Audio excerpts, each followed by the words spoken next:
Nah, beliau Al-Habib Abdullah Al-Haddad menuntun kita insyaallah di dalam kitab ini. Kita akan mengkaji kitab ini insyaallah sampai selesai. Bagaimana cara kita untuk mendekatkan diri kita kepada Allah Subhanahu wa taala. Nanti pelan-pelan ya. Dan insyaallah bermanfaat.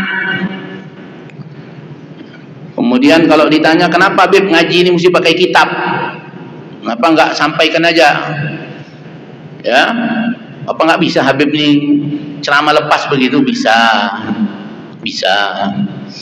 ya, gampang itu. Kalau tak pakai kitab lebih mudah lagi sebetulnya. Tapi kami ya, kemana-mana mengkaji bawa kitab ini tidak lain tidak bukan kami punya tujuan.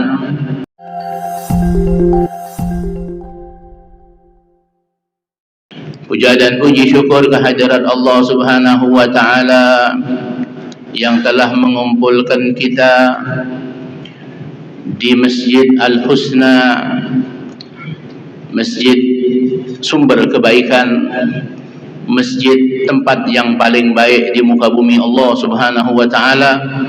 Semoga kita yang hadir di sini dijadikan oleh Allah Subhanahu wa taala orang-orang yang baik, dan kita semua diwafatkan dalam keadaan yang baik.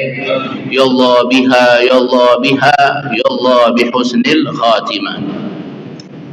Salawat dan salam kepada Rasulullah sallallahu alaihi wasallam beserta keluarga dan sahabat-sahabatnya. Alhamdulillah, Allah Subhanahu wa taala jika menginginkan kebaikan pada diri seseorang, maka Allah Subhanahu wa taala akan berikan kepada orang tersebut dorongan-dorongan untuk melaksanakan kebaikan. Yang mana dorongan-dorongan tersebut datang tiba-tiba tanpa diusahakan oleh orang tersebut. Karena itu merupakan anugerah dari Allah Subhanahu wa taala yang Allah berikan kepada seseorang hamba. Sehingga seseorang ketika dorongan tersebut masuk ke dalam hatinya, maka dorongan tersebut akan mengajak dia untuk berubah dari kondisi di mana dia lupa kepada Allah menjadi kondisi di mana dia ingat kepada Allah Subhanahu wa taala. Ketika dorongan itu masuk ke dalam hatinya, maka membawa orang tersebut berubah dari sebelumnya dia ahli maksiat, dia ingin berubah menjadi ahli taat kepada Allah Subhanahu wa taala. Ketika dorongan tersebut hadir di dalam hati seorang hamba, maka dorongan tersebut akan membawa dia untuk hijrah, pindah dari kondisi sebelumnya tidak baik, pindah kepada kondisi yang baik. Begitulah ma'asyiral hadirin, al-ba'its, dorongan yang Allah Subhanahu wa taala berikan kepada seorang hamba. Sehingga ketika dorongan tersebut ada di dalam diri kita, maka beliau Al-Habib Abdullah bin Ali Al-Haddad mengatakan, sambutlah dorongan tersebut, datangi, kerjakan, jangan engkau tunda-tunda, jangan engkau nunggu besok-besok. Ketika dorongan itu mengajak kita untuk bertaubat kepada Allah, langsung kerjakan taubat kepada Allah Subhanahu wa taala. Datangi Allah. Datangi Allah meskipun engkau dalam keadaan terpincang-pincang. Jangan berhenti. Jangan stop. Terus kita menghadap kepada Allah Subhanahu wa taala. Nah, ma'asyiral hadirin, ketika dorongan tersebut makin kuat, maka apa yang pertama sekali harus dilakukan oleh seorang murid, seseorang yang ingin menuju kepada Allah Subhanahu wa taala, ingin dekat kepada Allah Subhanahu wa taala, ingin hijrah, apa yang pertama sekali yang harus dia lakukan? Kata Al-Habib Abdullah Al-Haddad, yang pertama sekali yang harus dia lakukan adalah tajdidut taubah, memperbaharui taubatnya kepada Allah Subhanahu wa taala. Ma'asyiral hadirin, taubat penting khususnya bagi kita yang baru hijrah. Kan sekarang lagi keren ya, istilah hijrah ini lagi keren ini ya. Banyak komunitas-komunitas hijrah. Pagi ini hadir juga biker hijrah, ya kan ya. Dulunya dia biker aja, kebut-kebutan di jalan. Sekarang hijrah kemana? Ke masjid. Alhamdulillah. Nah, apa yang pertama sekali harus dilakukan? Yang harus dilakukan adalah tajdidut taubah, memperbaharui taubat kita kepada Allah. Apa taubat ini? Taubat ini adalah an-nadam. Taubat itu adalah menyesal, menyesali atas perbuatan-perbuatan yang dahulu pernah dia lakukan. Jadi menyesal. Kemudian apa? Kemudian berjanji untuk tidak mengulangi perbuatan tersebut. Dengan jalan apa? Dengan jalan menghindar dari hal-hal yang dapat membawa dia kembali untuk mengerjakan perbuatan-perbuatan yang tidak diridhai oleh Allah Subhanahu wa taala. Nah, termasuk ma'asyiral hadirin, termasuk tanda taubat kita diterima oleh Allah Subhanahu wa taala adalah tidak menceritakan ulang daripada kesalahan-kesalahan, perbuatan-perbuatan yang tidak diridhai oleh Allah Subhanahu wa taala. Jangan diceritakan. Allah sudah tutup itu semua. Ya. Kadang kan sebagian kita, ana Bib sekarang udah hijrah Bib, dulu ana begini, ana begitu. Lah kita yang tadinya nggak tahu jadi tahu. Ya sudah, tutup, nggak usah diceritakan lagi. Engkau sekarang sudah hijrah, engkau sekarang sudah baik, sudah tutup. Kami yang nggak tahu latar belakang engkau ini cukup, sudah nggak perlu tahu. Yang kami tahu sekarang engkau orang yang baik sudah. Sekarang engkau sudah berubah. Sekarang engkau sudah taubat. Sekarang engkau sudah menjadi ahli ibadah. Yang lama tutup, jangan ceritakan lagi. Kadang-kadang sebagian kita ketika lihat orang lain berbuat maksiat, misalnya dia agak kesel, terus dia ngomong begini, anak kemarin sore aku dulu lebih dari dia nih. Nah, itu berarti belum nyesal, belum taubat. Dia masih bangga dengan apa yang dulu dia pernah lakukan. Ya, maka tutup itu semua sudah. Allah Subhanahu wa taala sudah menutupi aib-aib kita, maka jangan dibuka lagi, ma'asyiral hadirin. Nah, setelah itu apa yang mesti kita lakukan? Setelah itu yang mesti kita lakukan adalah, kata beliau Al-Habib Abdullah Al-Haddad di dalam kitabnya Risalah Adab Sulukil Murid. Apa kata beliau? Yang berikutnya adalah wa 'alal murid ay yajtahida fi hifdzi qalbihi. Setelah dia memperbaharui taubatnya, maka hendaklah dia menjaga hatinya, membentengi hatinya, memasang tabir di depan hatinya. Dari apa? Dari hal-hal yang akan merusak hatinya. Khususnya ma'asyiral hadirin, hendaknya kita menjaga dua pintu yang terbuka. Dua pintu yang terbuka, yang mana kalau pintu ini tidak kita jaga, tidak kita tutup, maka ini akan langsung masuk ke dalam hati kita. Apa dua pintu tersebut? Pandangan mata dan pendengaran kita. Jaga mata kita, jaga pendengaran kita.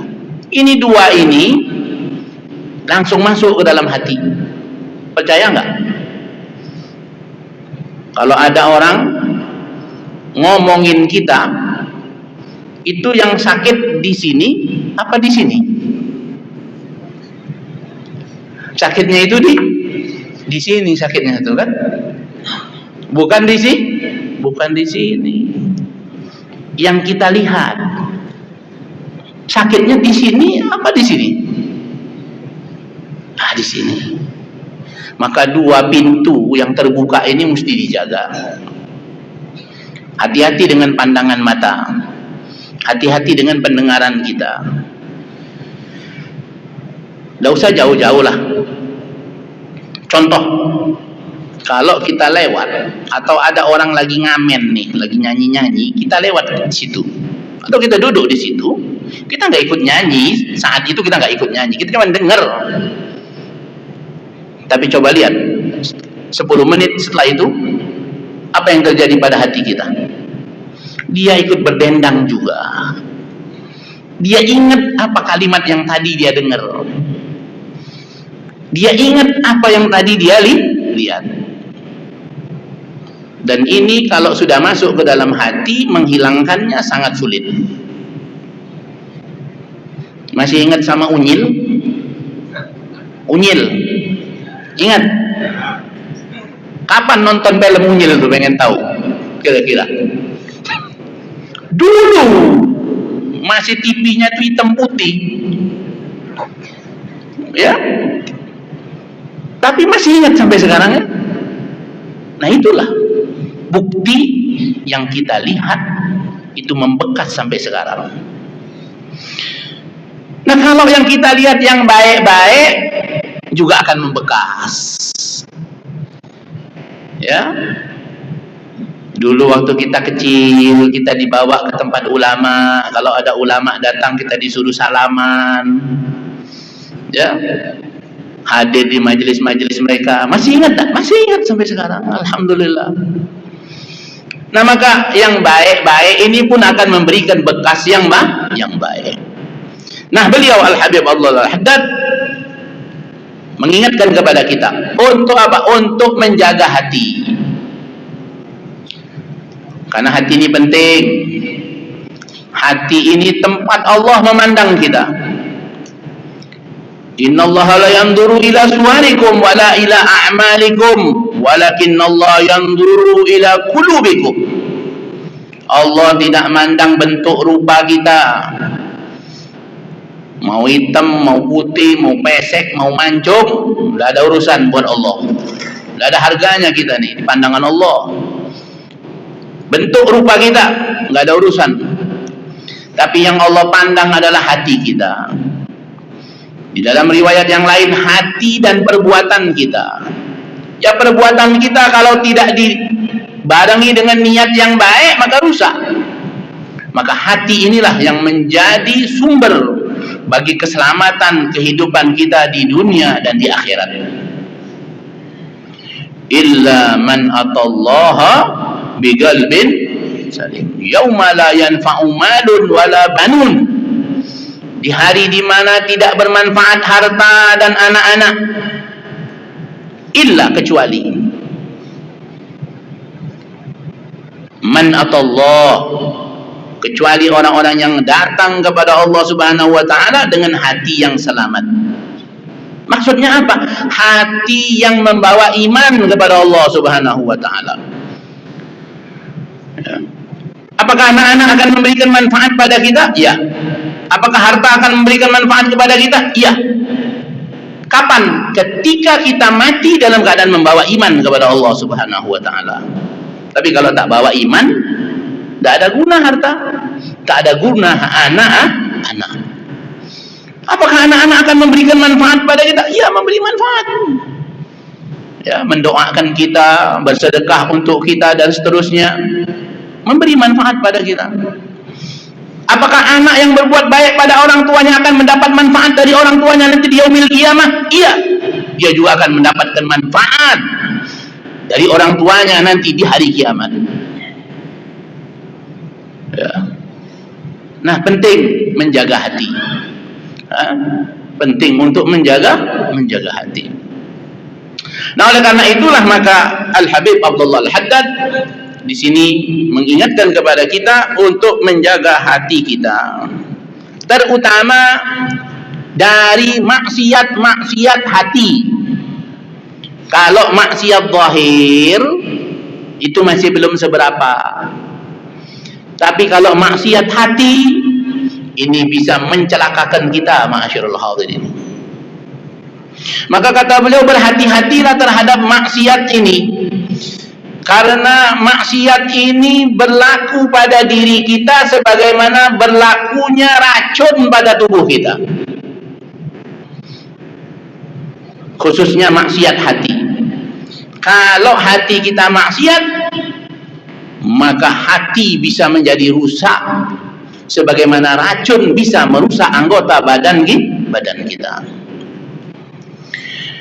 Nah, di antara pokok daripada maksiat hati, jadi ada 4 maksiat yang sifatnya itu adalah pentolannya, pokok-pokoknya, dan ini harus kita hindari. Kata beliau di sini, di antara daripada penyakit hati atau maksiat hati yang paling utama adalah al-kibir, yakni sifat sombong. Ya. Waria, yang kedua riya. Yang ketiga wal hasad, sifat hasud, iri. Ya. Yang terakhir, tidaklah semua itu terjadi melainkan sumbernya adalah hubbud dunya. Ya, orang tidak akan sombong kalau tidak karena cinta dunia. Orang tidak akan riya kalau bukan karena cinta dunia.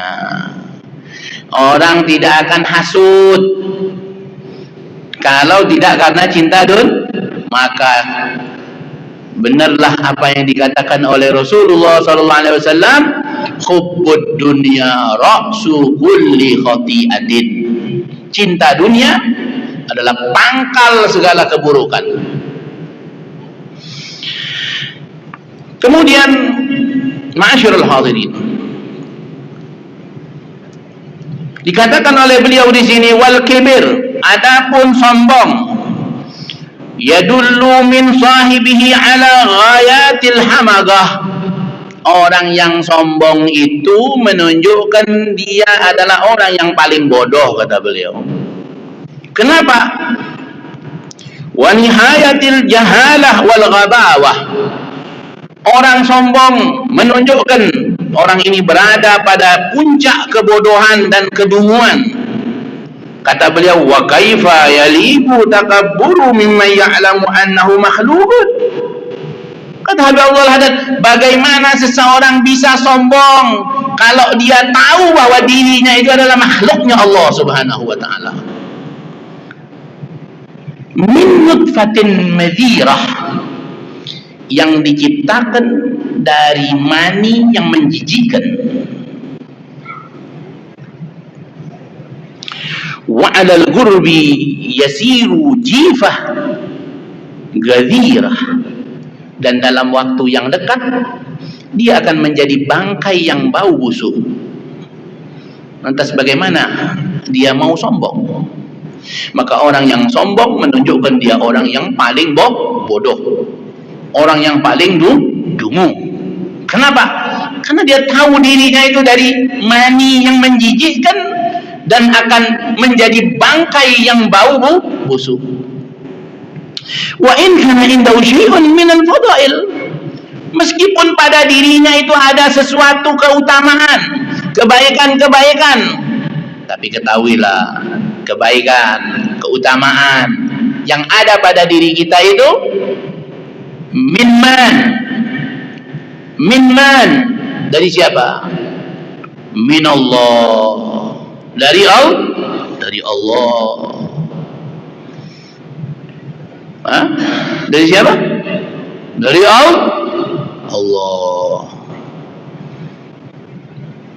Kita wujud ini, siapa yang mewujudkan kita? Allah.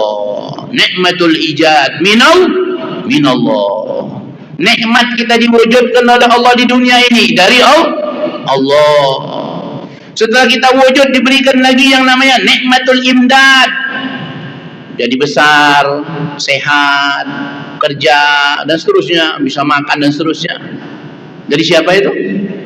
Allah. Minallah. Terus apa yang mau kita sombongkan? Pemberian Allah, titipan Allah, cuma dicicipkan oleh Allah.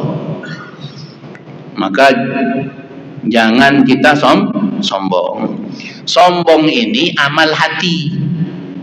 Sombong ini tak nampak pada zahir.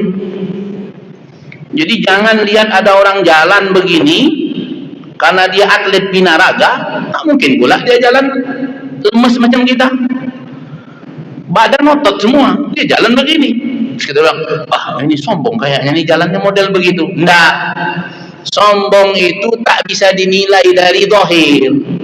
Sombong itu perbuatan hati.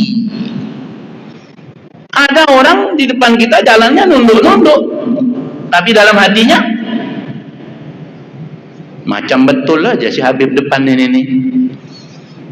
Ya. Karena ini amal tidak nampak. Tidak nampak. Walaupun bisa sesekali juga nampak. Nah, mudah-mudahan Allah Subhanahu wa taala bersihkan hati kita semua, jauhkan kita dari sifat sombong. Wala fi tahsilihi haulun wala quwwah. Ya, apa yang kita dapat sekarang ini tidak ada usaha kita. Ya, tidak ada usaha. La haula wala quwwata illa bil. Apa usaha kita sekarang? 5 menit lagi atau 1 menit lagi, apa yang akan kita lakukan? Kalau ada keburukan, mampu kita mencegahnya? Kalau ada kebaikan, mampu kita mengerjakannya? La haula wala quwwata illa billah. Tidak ada daya upaya melainkan itu semua dari Allah Subhanahu wa taala. Wa ammar riya, adapun riya, insyaallah kita lanjutkan pada pertemuan yang akan datang. Dan insyaallah majelis ini ya, kita akan mengkaji kitab Risalah Adab Sulukil Murid. Ya, risalah ini adalah ya surat menyurat. Ya, surat menyurat. Jadi ini bukan kitab yang tebal, tapi ini kitab yang tipis saja. Namun kandungannya insyaallah bermanfaat buat kita. Dan ini merupakan ringkasan. Ya, Al-Habib Abdullah Al-Haddad, beliau meringkas daripada ilmu-ilmu yang terdapat di dalam kitab Ihya Ulumuddin. Jadi orang dulu, kita waktu SD dulu, SMP ada pelajaran namanya meringkas ya. Masih ada nggak pelajaran itu sekarang? Masih ada. Jadi orang sekarang ini sudah tak pandai meringkas ya. Jadi semua mesti diterangkan. Nah, kalau orang dulu tuh ringkas orangnya tuh ya. Nah, sehingga banyak kitab-kitab yang tipis sebetulnya, tapi kalau itu dijabarkan itu menjadi kitab-kitab yang besar-besar. Nah, beliau Al-Habib Al-Haddad ya, menuntun kita insyaallah di dalam kitab ini. Kita akan mengkaji kitab ini insyaallah sampai selesai. Bagaimana cara kita untuk mendekatkan diri kita kepada Allah Subhanahu wa taala. Nanti pelan-pelan ya. Dan insyaallah bermanfaat. Kemudian kalau ditanya kenapa Bib ngaji ini mesti pakai kitab? Kenapa enggak sampaikan aja? Ya. Apa enggak bisa Habib nih ceramah lepas begitu? Bisa. Ya, gampang itu. Kalau tak pakai kitab lebih mudah lagi sebetulnya. Tapi kami ya, kemana-mana mengkaji bawa kitab ini tidak lain tidak bukan kami punya tujuan. Yang pertama, tujuan kami adalah ingin mendapatkan keberkahan dari penulis kitab ini. Ya, dikatakan bahwasanya para ulama kita itu kalau mereka nulis kitab, maka mereka akan meletakkan rahasia-rahasia di dalam tulisannya mereka. Nah, kita kepengen dapat sir yang namanya rahasia-rahasia dari para ulama kita. Itu yang pertama. Yang kedua, tidaklah ulama itu menulis kitab melainkan tujuannya supaya kita baca, bukan dipajang di perpustakaan. Ya, dibaca. Dan Allah perintahkan kita untuk banyak-banyak membaca. Nah, kalau tidak ada yang membaca, gimana? Ya, buat apa mereka menulis begitu kan? Nah, maka kita niatkan untuk menghargai karya para ulama. Yang ketiga, supaya apa? Supaya nanti ngaji yang cuman setengah jam sepekan sekali ini, ya kan setengah jam ya, seumpama 1 jam lah, nggak cukup ya, nggak cukup ngaji itu cuman sepekan sekali 1 jam, nggak cukup, maka perlu nambah. Nah, nambahlah di rumah masing-masing kitabnya ini loh, silakan baca. Nah, jadi kami mengajarkan kitab ini supaya nanti bisa dilanjutkan dibaca di rumah. Ya, sebab kalau cuma 1 jam, 1 minggu, 1 pekan kurang. Berapa lama kita mesti ngaji? Berapa lama kita mesti taklim? Berapa lama kita mesti memberikan makan pada ruhnya kita? Jawabannya, berapa lama waktu engkau butuhkan untuk memberikan makan pada jasadnya engkau? Sehari makan berapa kali? 3 kali. Berarti minimal tuh kasih makan ruh 3 kali harusnya. Berapa lama waktu yang dihabiskan untuk makan? 1 hari. Belum lagi tambah ngopinya dan seterusnya, ya. Bisa 2 jam. Berarti sehari minimal kita kasih makan ruh kita 2 jam.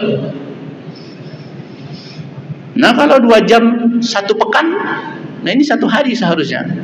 Tapi paling tidak kita tetaplah memberikan makan kepada ruhnya kita. Ruh ini perlu makan.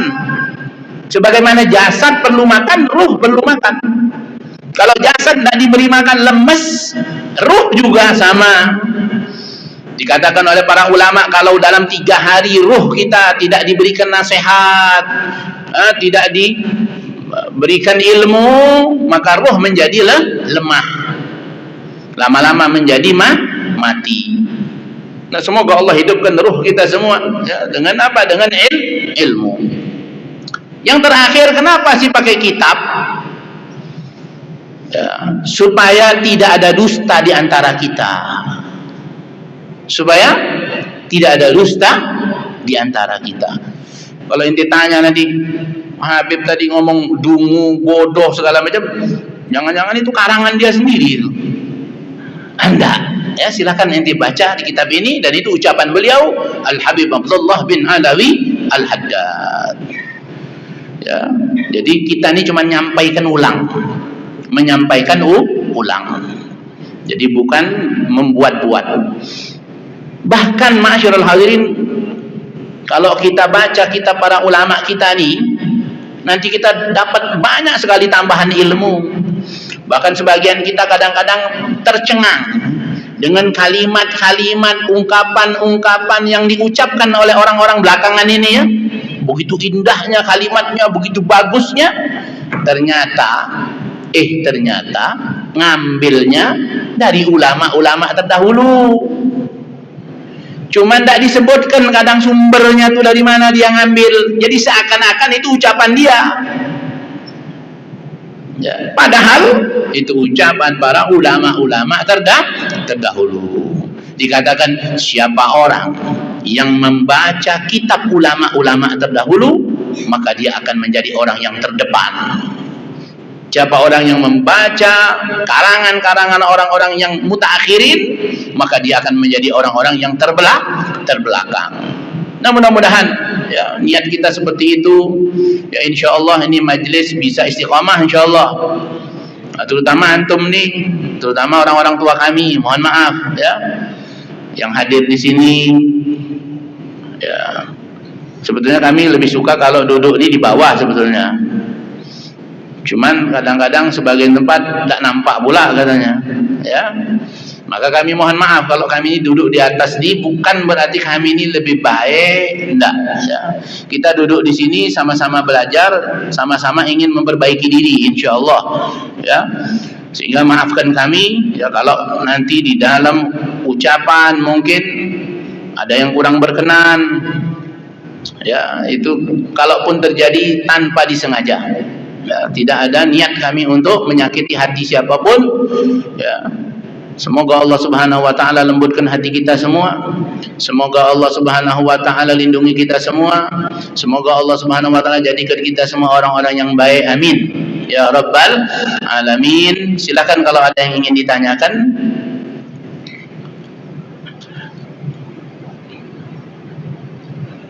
Ya kan. Waalaikumsalam warahmatullahi wabarakatuh.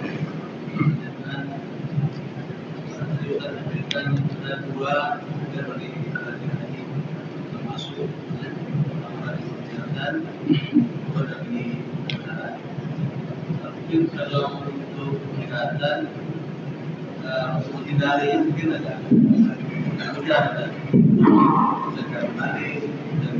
mata. Tapi kalau untuk pendengaran ini tak bisa hindar. Nah, gimana tuh? Ya, baik. Alhamdulillah. Jadi kalau tadi kata beliau, kalau mata masih bisa dipejamkan, ya kan, atau dipalingkan. Nah, kalau telinga bisa juga ditutup pakai earplug namanya. Tapi tentu tak mungkin kita lakukan itu pada saat-saat tertentu. Contoh, ada orang lagi gosip. Tahu gosip? Itu gosip digosok makin sip, alias riba. Ngerasain orang, ngomongin orang. Yang ngomong nih bos, ini masalahnya. Kita di situ. Berani nggak ngomong sama bos? Bos, jangan ngomongin orang dong, dosa itu. Berani nggak kira-kira? Berani nggak?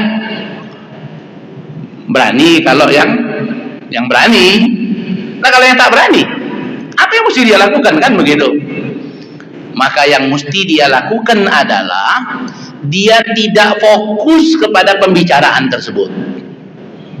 Dia alihkan perhatiannya ke yang lain. Jadi jangan khusyuk di situ. Ini khusyuk pula dia mendengarkan tuh. Nah, itu berarti ikut. Ya, nah maka caranya begitu. Jadi jangan kita fokus ke situ. Termasuk juga menjaga pandangan. Memang kalau kita di jalan gimana caranya mau mejem? Ya, nabraklah. Sebagaimana? Jangan fokus kepada apa yang kita pandang. Kalau terlihat, ya namanya terlihat kan, bukan fokus, bukan sengaja melihat, ya berbeda. Kalau terlihat maka cepat-cepat istighfar dan berpaling. Nah, itu yang bisa kita lakukan. Jadi kalau dari pendengaran jangan fokus kepada apa yang sedang kita dengarkan. Itu caranya seperti itu. Wallahu a'lam bishawab. Ya, akhir. Ada lagi? Enggak ada? Baik. Tapi belum masuk isyraq ya. Belum bunyi ya. Baik. Sebetulnya banyak hal yang ingin kita kaji insyaallah karena ini pembukaan ya. Jadi majelis yang seperti ini, majelis pembacaan kitab. Jadi terkadang kami memulai majelis ini dengan salam. Kadang tidak dengan salam. Jadi itu harusnya tidak menjadi satu permasalahan karena memang pernah kami buka majelis kemudian tidak salam, diprotes. Padahal diucapkan salam dia nggak jawab juga sebetulnya. Ya, ngucap salam ini sunnah, tapi yang dengar jawabnya itu wajib. Kalau tak jawab berarti dosa dong. Nah, kami mendapati ya dari guru-guru kami, kalau ngaji kitab itu mereka memang tidak memulainya dengan salam. Ya, memulainya dengan tadi nawainal ijtima. Kita ya berniat di dalam perkumpulan ini. Nawainal ijtima wal intifa, dan di dalam perkumpulan ini niat untuk ngambil kemanfaatan. Sebagaimana kemanfaatan yang dahulu didapatkan oleh orang-orang tua kita, kama intafa'a ahluna. Kemudian kita memulainya dengan doa, dan kita memulainya dengan bismillah sudah, ya kan? Bismillahirrahmanirrahim. Nawainal ijtima wal intifa kama intafa'a ahluna rabbi zidni ilman, dan seterusnya sampai selesai. Nah, itu kaifiyahnya di dalam majelis pembacaan kitab ya. Nanti diawali dengan qalal musannif dan seterusnya, kita membaca dan seterusnya ya, itu seperti itu kaifiyahnya. Nah, adapun kalau tabligh akbar, kalau ceramah lepas ya, biasanya orang memulainya dengan salam. Jadi tidak ada yang salah, semuanya boleh, semuanya benar. Nah, itu.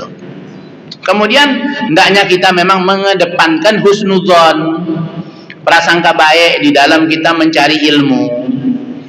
Ya, berprasangka baik ini penting. Ya, sebab ada orang ngaji di mana-mana tidak jadi baik. Pergi ke ustadz ini, pergi ke pengajian ini, semua salah sama dia, nggak ada yang benar. Ustadz ini salah, ustadz itu salah. Kayaknya dia salah hidup. Kelamaan hidupnya, harusnya hidup di zaman Nabi dia nih. Ya. Kalau mau cari yang sempurna ya cuma Nabi. Bahkan Nabi pun kalau dia nih hidup di zaman Nabi bisa salah juga. Ya, karena dia mau cari yang sempurna begitu. Ya. Maka terimalah kekurangan, ini penting. Apalagi kita yang hidup di akhir zaman ini, yang memang serba kurang, yang nggak ada yang mumpuni kita ini, nggak ada yang paripurna, nggak ada. Ya. Maka jadi terimalah kekurangan. Ya, di guru kita pasti banyak kekurangannya. Ada salah ya, namanya manusia. Kalau malaikat barulah tak salah. Ya, nah begitulah ketika Nabi bahkan. Orang-orang musyrik, orang-orang kafir, ketika Nabi masih ada, dia lihat Nabi jalan di pasar, dia lihat Nabi makan, masih jalan di pasar juga. Cobalah kalau yang diutus kepada kami ini malaikat, katanya begitu. Jadi ya, yang namanya manusia ya tetap nampak sifat basyariyahnya. Nah, maka terima ya, menerima kekurangan ini penting. Husnudzan kepada pengajar, kepada guru-guru kita ya, ini penting ya, kalau kita mau dapat kebaikan. Nah, masyarul hadirin, khususnya kita yang hidup di akhir zaman ini, coba kita perhatikan bagaimana anak-anak muda kita sekarang. Begitu rusaknya moral mereka. Kenapa? Karena guru-guru sekarang cuman mengajar, tidak mendidik. Mereka yang penting habis jam pelajaran selesai. Mau muridnya jungkir balik di belakang dia, lantaklah situ dia bikin. Nggak ada urusan. Coba zaman kita dulu.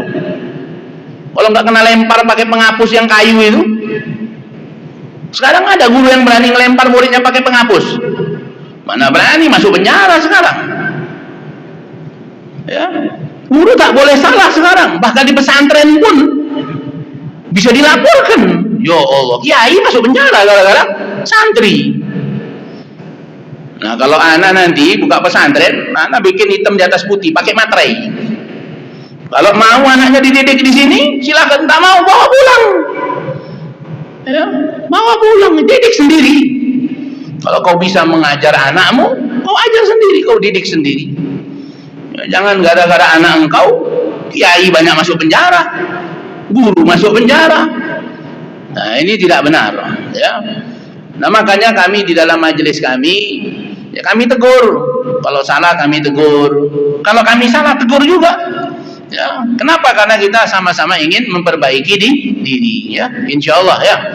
Nah, kemudian mungkin nanti setelah majelis seperti ini ada baiknya kita juga menambah amal kita. Ilmu ini kalau sekedar didengarkan saja tidak diamalkan, itu tidak bermanfaat. Maka kita kepengen nambah amal. Khususnya kita yang hidup di akhir zaman ini penting untuk banyak-banyak berzikir. Zikir. Bahkan ini zikir akan memberikan manfaat buat kita khususnya ketika nanti Dajjal hadir di tengah-tengah kita. Oh, kalau Dajjal nanti hadir, Pak, kita ini masih zaman fitnah Dajjal, belum Dajjalnya. Sekarang ini masih fitnah Dajjal. Contoh, sekarang ini, kalau kamu pro kepada si fulan, ya, maka kamu akan dapat proyek, nyaman hidupnya, pokoknya semua gampang dah. Tapi kalau kamu nggak pro si fulan, hidup kamu susah. Nah, kira-kira begitulah Dajjal tuh kira-kira. Kamu yang ikut Dajjal nanti nikmat, sapinya gemuk-gemuk, tanamannya subur-subur, pokoknya hidup macam di surga. Maka kata Nabi dikatakan surganya Dajjal, neraka aslinya. Nah, ini masih zamannya fitnah Dajjal. Nanti Dajjal yang sesungguhnya luar biasa. Yang tidak ikut Dajjal, sungainya kering, paceklik, hidupnya susah, makan payah, minum susah. Apa yang terjadi di saat itu? Bagi orang-orang yang beriman kepada Allah, payah hidupnya. Tapi mereka akan diberikan makan oleh Allah Subhanahu wa taala, diberikan minum oleh Allah Subhanahu wa taala melalui apa? Melalui zikir. Jadi mereka berzikir kenyang. Mereka berzikir hilang hausnya. Nah, maka melazimkan zikir dari sekarang. Ya, ini tak lama lagi. Ya, tak lama lagi ini. Cuman nggak tahu kapan kan? Ya, nggak ada yang tahu kapan. Ya, oleh karena itu persiapkan diri kita. Nah, insya Allah ya nanti habis majelis begini, kemudian kita sholat isyraq, kemudian setelah itu kita baca zikir pagi namanya. Zikir pagi, ya, dari Al Habib Abdullah bin Alawi Al Haddad, beliau yang nyusunnya. Ya, namanya Wirdul Latif. Namanya Wirdul Latif. Cuman butuh 10 menit. Ya, 10 menit habis sholat isyraq kita baca itu, baru kita pulang. Nah, mudah-mudahan ini nanti bisa diamalkan di rumah. Nanti pekan depan ya, insya Allah ya. Kira-kira masih mau datang apa nggak pekan depan nih? Insya Allah datang ya. Nah, nanti kita baca zikir itu, nanti hari-hari bisa kita amalkan itu. Insya Allah hidup kita lebih nikmat, insya Allah. Ya, lebih berkah, insya Allah. Ya, lebih berkah, insya Allah. Nah, nanti sampai ya setelah tadi isyraq kemudian baca itu, nah, nanti sudah masuk tuh waktu duha kalau kita di rumah ya. Bisa ditambah lagi nanti dengan hizib Nawawi, bisa ditambah dengan baca Yasin misalnya. Banyak nanti bisa kita tambah sampai nanti masuk waktu duha. Setelah duha kita sholat.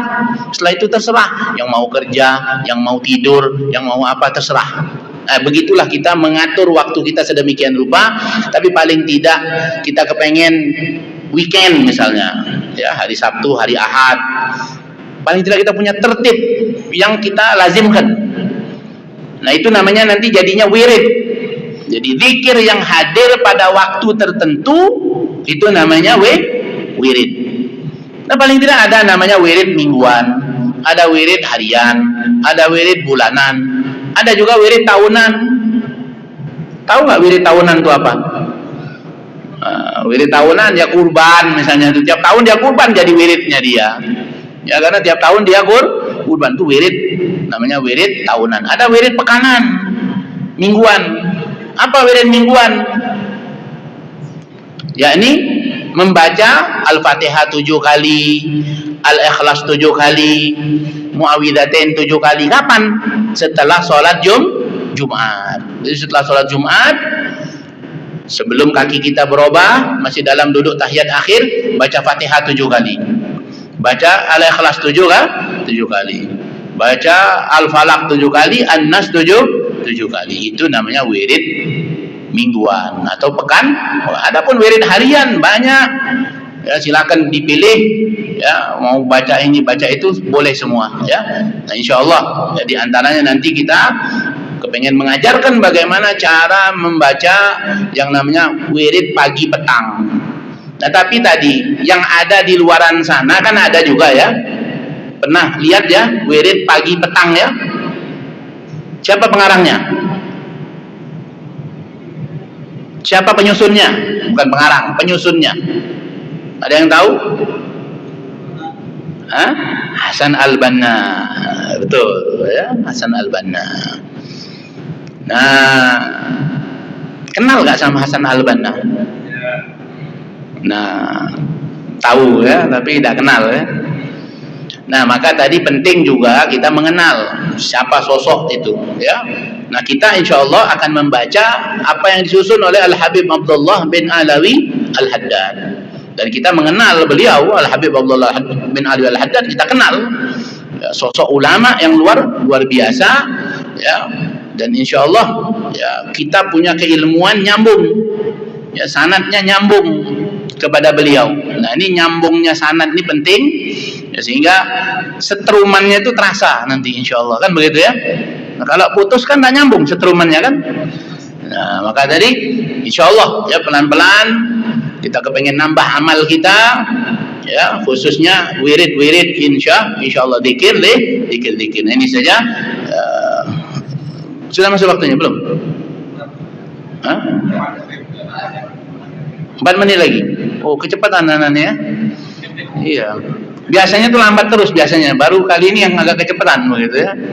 Biasanya lambat, biasanya lewat tuh waktunya itu biasanya ya. Makanya ini tadi masih perdana ya.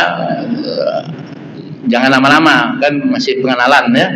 Nah, insya Allah nanti ya, silakan apa ya, kalau waktu yang panjang ini boleh nanya. Ya, kalau kadang-kadang kita suruh tanya tak ada yang nanya. Giliran tak disuruh nanya dia bertanya-tanya. Ya, kadang di masjid lain kami nggak ada pertanyaan, nggak ada. Silakan yang mau tanya, nggak ada. Selesai majelis, nggak ada ini buka forum pertanyaan apa begitu. Giliran dikasih suruh tanya tak ada yang nanya. Jadi ngapain disuruh nanya, kan begitu ya? Ya, Assalamualaikum warahmatullahi wabarakatuh. Waalaikumsalam warahmatullahi wabarakatuh. Hadir, kami mau tanya buku tadi di mana kami dapatkan dan berapa harganya? Buku yang mana? Yang Habib akan bagikan tadi. ya, silakan di Shopee mungkin ada ya.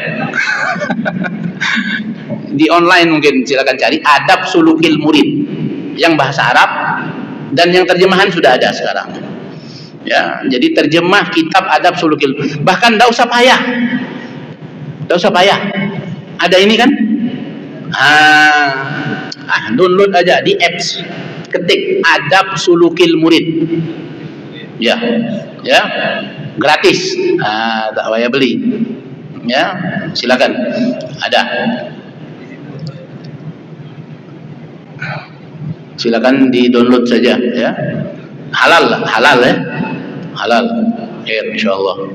Tapi punya kitabnya lebih bagus lagi ya. Bawa yang begini nih insyaallah berkah. Ya. Ya, khair. Mana lebih afdal, baca Quran dari HP apa dari mushaf?